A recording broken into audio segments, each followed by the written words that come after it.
Friends, कैसे हैं। आज जो मैं राज्य व्यवस्था का वीडियो लेकर के मैं आया हूं, उस राज्य व्यवस्था में इस वीडियो में काफ़ी इम्पोर्टेंट टॉपिक है और मैं इस टॉपिक के बारे में मैं बताने जा रहा हूं।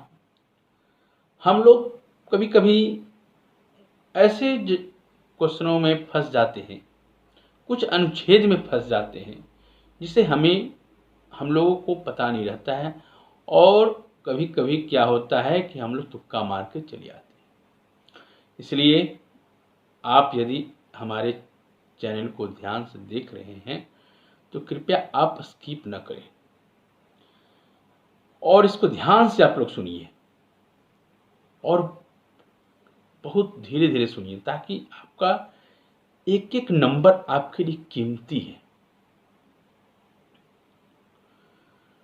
तो हम लोग बहुत सारे जगहों में, टॉपिकों में मैंने पढ़ा हूँ और आप लोग भी पढ़े होंगे। कभी एग्जाम में पूछ देता है कि 352 जो अनुच्छेद है ये क्या है। अब 352 जो अनुच्छेद के बारे में जानिएगा आप लोग, तब तो बताइएगा। तो आइए मैं बताता हूं कि 352 अनुच्छेद क्या होता है। 352 जो अनुच्छेद के बारे में बताया गया है कि यदि राष्ट्रपति को इस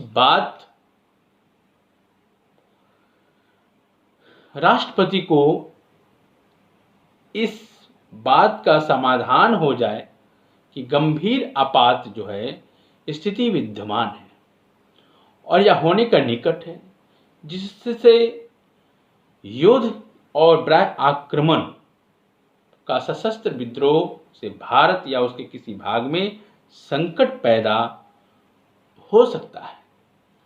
तो इस अनुच्छेद, समझ रहे, ध्यान से पढ़िए, इस अनुच्छेद का प्रयोग राष्ट्रपति कर सकते हैं और मूल संविधान के अनुच्छेद 352 के आंतरिक अशांति के स्थान पर 44वें संशोधन ये 1978 के सशस्त्र विद्रोह को प्रतिस्थापित किया गया।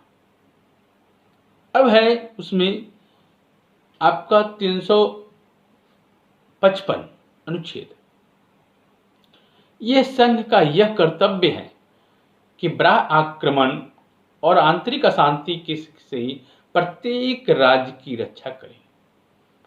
अब 356 क्या है जानने के लिए हम लोग बहुत सारे परेशान होते रहते हैं कि 356 अनुच्छेद में क्या है लिखा हुआ, और एग्जाम में आता है क्वेश्चन, इंपॉर्टेंट ही ये सब है। तो उसमें सिर्फ आप लोग को इतना ही पढ़ना है 356 में कि यदि राष्ट्रपति को किसी राज्य के राज्यपाल से प्रतिवेदन मिलने पर या अन्यथा यह समाधान हो जाता है कि ऐसी स्थिति उत्पन्न हो गई है जिससे उस राज्य का शासन इस संविधान के उपबंधों के अनुसार नहीं चलाया जा सकता है, तो राष्ट्रपति इस अनुच्छेद का प्रयोग कर उस राज्य में राष्ट्रपति शासन लगा सकते हैं। अब है 360 अनुच्छेद के बारे में जानकारियां देंगे आपको। अनुच्छेद 360 क्या होता है? तो 360 जो अनुच्छेद है काफी इंपॉर्टेंट है और उसमें बताया गया है कि यदि राष्ट्रपति को यह समाधान हो जाए कि ऐसी स्थिति पैदा हो गई है जिससे भारत या उसके किसी भाग का वित्तीय स्थायित्व संकट में है, तो यह वित्तीय आपात की घोषणा कर सकता है।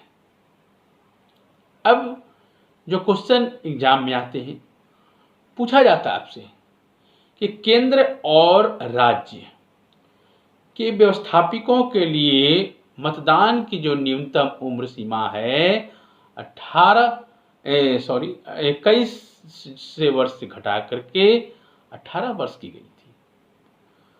तो ये जो है किस संविधान के संशोधन के अंतर्गत हुआ था? तो आप उसमें सिर्फ आपको इतना ही बताना है। जानते हैं क्या बताएंगे?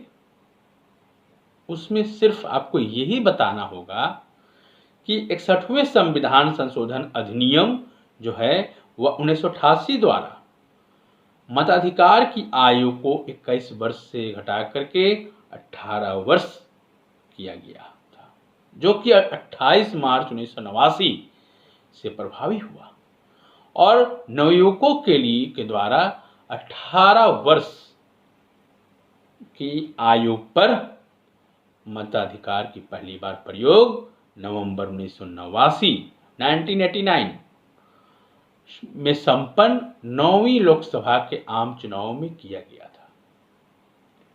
तो ये काफी इंपॉर्टेंट क्वेश्चन को मैंने बताया हूं, कृपया आप ध्यान से आप अच्छी तरीका से इसको स्टडी करें और फिर आप लिखिए।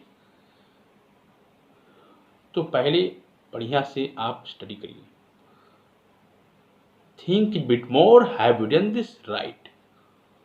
पहले आप सोचिए, समझिए, फिर लिखिए इस क्वेश्चन में क्या बताया गया है। और ये काफी इंपॉर्टेंट क्वेश्चन को मैंने बताया हूं।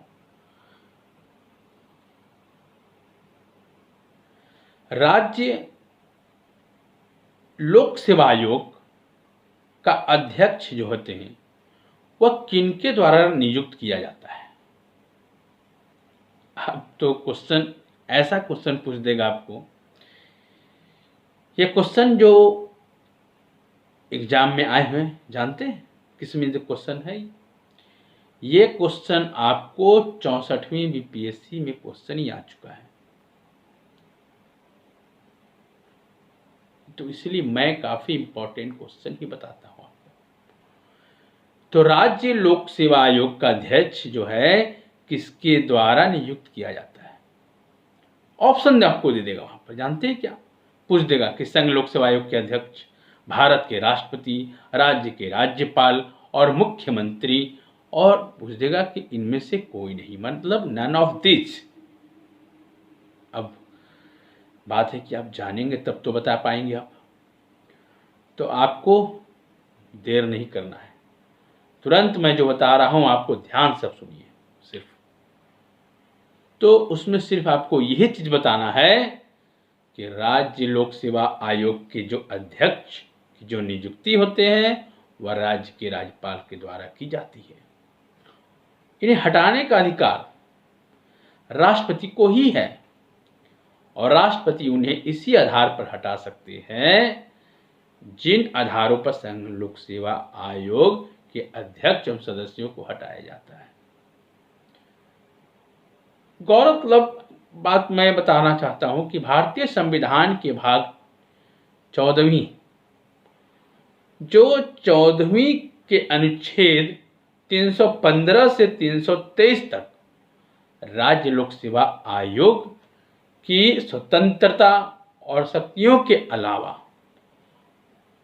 उसके गठन, सदस्यों की नियुक्ति का, ये सब बातें जो मैं बता रहा हूं आपको इस बर्खास्तगी का इत्यादि बातों में उल्लेख है। इसलिए आप लोग ध्यान से इसको अच्छा तरीका से आप इसको स्टडी करें, आपका रिजल्ट सुनिश्चित होगा। मैं आपको 1,00,000% की गारंटी दे रहा हूं। सिर्फ ध्यान से आप लोग स्टडी करें, रिजल्ट निश्चित होगा आपको।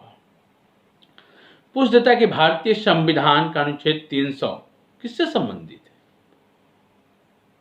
बता दीजिए तुरंत कि भारतीय संविधान के अनुच्छेद 300 अंतर्गत वाद और कार्यवाहियां को उल्लेख होते हैं। अनुच्छेद 302 के व्यापार, वाणिज्य और समागम पर निर्बंधन अधिरोपित करने की संसद की शक्ति के अनुच्छेद 76 में भारत का